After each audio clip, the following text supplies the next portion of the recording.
Newton's third law of motion. Force is a kind of push or pull that results due to interaction between the bodies.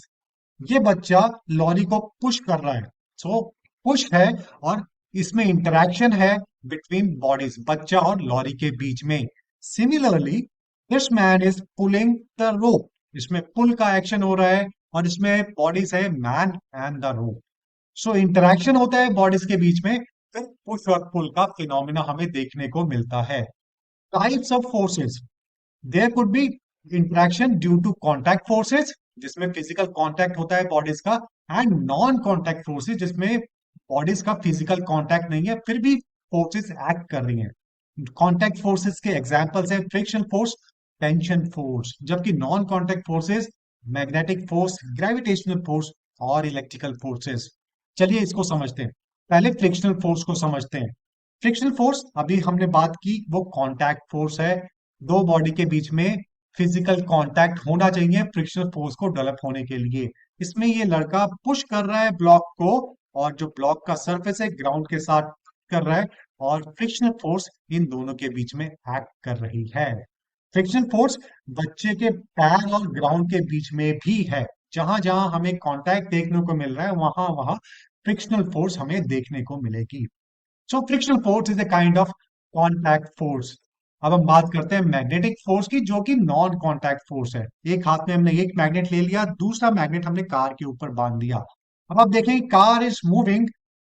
हम दोनों bodies के बीच में contact नहीं है, एक magnet और दूसरे मैग्नेट के बीच में कांटेक्ट नहीं है, फिर भी कार मूव कर रही है. सो इंटरेक्शन हो रही है बॉडीज के बीच में बिना फिजिकल कांटेक्ट हुए. तो this is an example of non contact forces. जो बॉडीज इंटरैक्ट करती हैं फिजिकली टच होने के होके भी और ना फिजिकली टच होके भी. बॉडी किस तरीके से इंटरैक्ट करती है, चाहे कांटेक्ट फोर्सेस की वजह से इंटरैक्ट करें या नॉन कांटेक्ट फोर्सेस की वजह से इंटरैक्ट करें, इनकी इंटरैक्शन को Newton's third law of motion बहुत अच्छे से एक्सप्लेन करता है. ये कहता है to every action there is an equal and opposite reaction. या जो फोर्सेस लग रही हैं दो बॉडीज के ऊपर एक दूसरे की वजह से, वो इक्वल होंगी और ऑपोजिट डायरेक्शन में होंगी. चलिए इसको इस तरीके से समझते हैं. एक बुक टेबल के ऊपर रखिए. The book is in rest. Book का वेट टेबल के ऊपर लग रहा है. बुक टेबल को धक्का दे रही है due to its weight. Weight is mass into acceleration due to gravity. Book के वेट को हम एक तरह से एक्शन बोलेंगे. बदले में यही टेबल इस बुक को ऊपर की तरफ धक्का दे रहा है with the same force but in the opposite direction, उसको हम रिएक्शन बोलेंगे. तो ये हो गया for every action there is equal and opposite reaction. अगर रिएक्शन नहीं होता टेबल की वजह से इस बुक के ऊपर, तो बुक स्टेबल रह ही नहीं पाती, नीचे गिर जाती. तो this is what Newton third law states. चलिए इसके एग्जांपल्स समझते हैं, हमारी अंडरस्टैंडिंग और क्लियर हो जाएगी. ये शूटर है, ये एम कर रही हैं अपनी पिस्टल से, इन्होंने शूट किया. आप देखेंगे इनकी पिस्टल रिकॉइल हुई due to action reaction force pairs. जो गन पाउडर होता है पिस्टल के अंदर वो एक्सप्लोड होता है, हॉट गैसेस रिलीज होती हैं जो कि बुलेट को पुश करती हैं आगे की तरफ. ये देखिए जितनी फोर्स से वो बुलेट को आगे की तरफ पुश करेंगी उतनी ही फोर्स से पिस्टल रिकॉइल या पीछे की तरफ इनको धक्का आएगा. तो ये जो शूटर है एम तो कर रही हैं, साथ में इन्हें अपनी पिस्टल के रिकॉइल को भी मैनेज करना है, उस धक्के को भी मैनेज करना है. तो ये जो रिकॉइल हुआ पिस्टल का due to action and reaction, and it is explained by Newton's third law of motion. जब आप बीच पर चल रहे होते हैं, आपको आपके पैरों की वजह से बीच की जो रेत है वो दब जाती है. आप रेत को अपने पैरों से पुश कर रहे हैं, और वो जो फोर्स है पुशिंग फोर्स, वो किसके बराबर है? It is equal to the weight of your body. और बदले में यही रेत, ये बीच की जो रेत है आपको ऊपर की तरफ धक्का दे रही है, तभी तो आप चल पा रहे हैं. अगर ये आपको ऊपर की तरफ धक्का नहीं देती रेत, तो आप चल ही नहीं पाते. सो आपका पुश करना रेत पर, इट इज योर एक्शन, और रेत का आपको धक्का देना ऊपर की तरफ, दैट इज रिएक्शन. एक्शन और रिएक्शन बराबर हुए तभी हम चल पा रहे हैं रेत पर या किसी भी जगह पर. जब आप पुश करते हैं रेत पर, उसका एग्जाम आप प्रूफ देख सकते हैं, पैरों के निशान रेत पर बन गए हैं और आपके पैरों पे प्रेशर आ रहा है, वो प्रूफ है कि रेत रिएक्शन दे रही है, आपको बदले में उतनी फोर्स से धक्का दे रही है।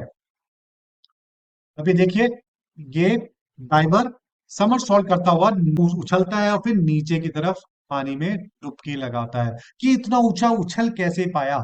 इसने अपने पैरों से ग्राउंड को दबाया, पुश किया बहुत जोर से, और बदले में ग्राउंड ने इसको धक्का दिया, जिसकी वजह से ये इतनी ऊंची जंप लगा पाया, समरसॉल्ट कर पाया। सो it is also explained by Newton's third law of motion. While jumping, you are pushing the ground with a force, and in turn, ground is pushing you with the same force.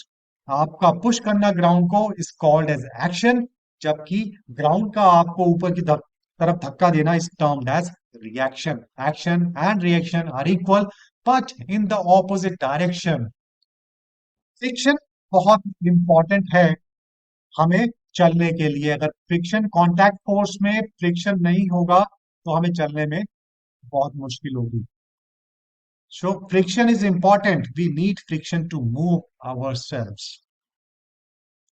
अगर friction नहीं है तो हम नहीं चल पाएंगे, फिसल के गिर जाएंगे। ये एग्जाम्पल, अगर आप आइस पे चलने की कोशिश करते हैं, फ्रिक्शन बहुत कम होता है, आप ग्राउंड को जिसपे आइस फैली हुई है अच्छे से पुश ही नहीं कर पाएंगे, और वो ग्राउंड बदले में आपको उतनी फोर्स से वापस नहीं पुश कर पाएगा, और जिसकी वजह से हम गिर जाएंगे। रॉकेट भी, रॉकेट का लॉन्च होना, it is also very well explained by Newton's third law of motion.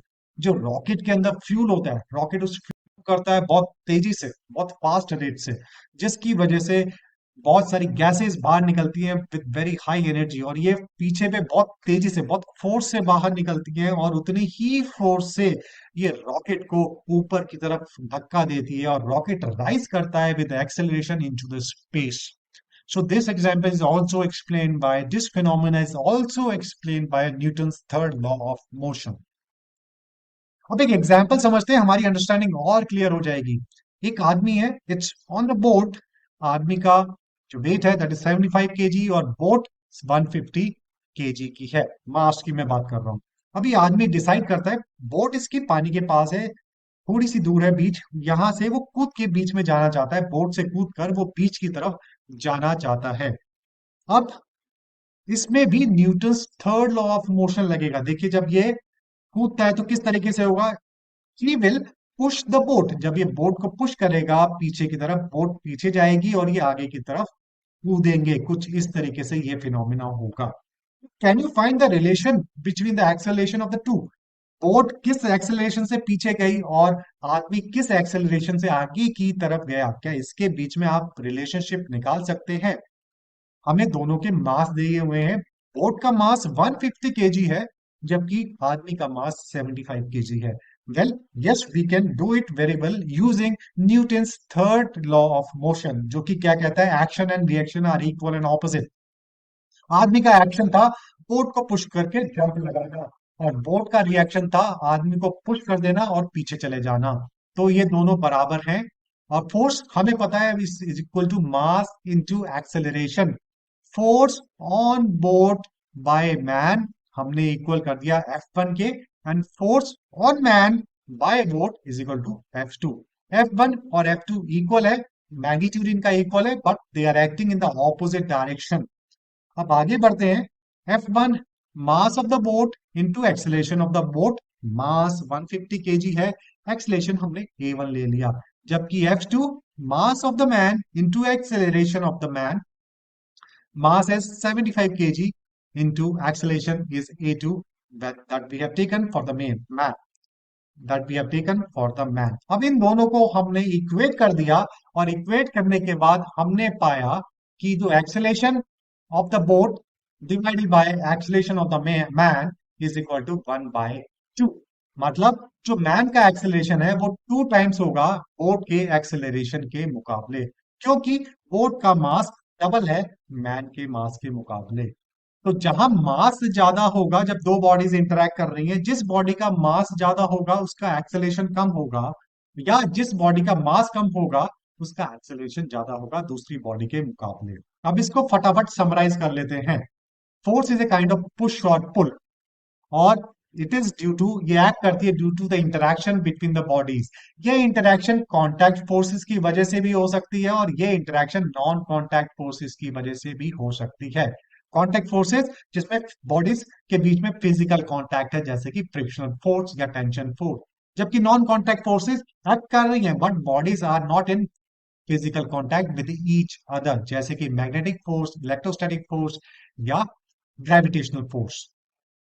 और ये इंटरेक्शन दो बॉडीज के बीच में या उससे ज्यादा बॉडीज के बीच में जो इंटरेक्शन है, it is very well explained through Newton's third law of motion. It states that to every action there is an equal and opposite reaction. अब आपके सामने एक क्विज है। एक बॉल ऊपर से नीचे गिरी, बॉल ने कुछ फोर्स लगाई रैकेट के ऊपर। आपको बताना है रैकेट बॉल पर कितनी फोर्स लगा रहा है। अगर मैं बोलता हूं बॉल F1 फोर्स से रैकेट से टकराती है, तो रैकेट बदले में कितनी फोर्स से उसे ऊपर की तरफ धक्का देता है। And your time starts now.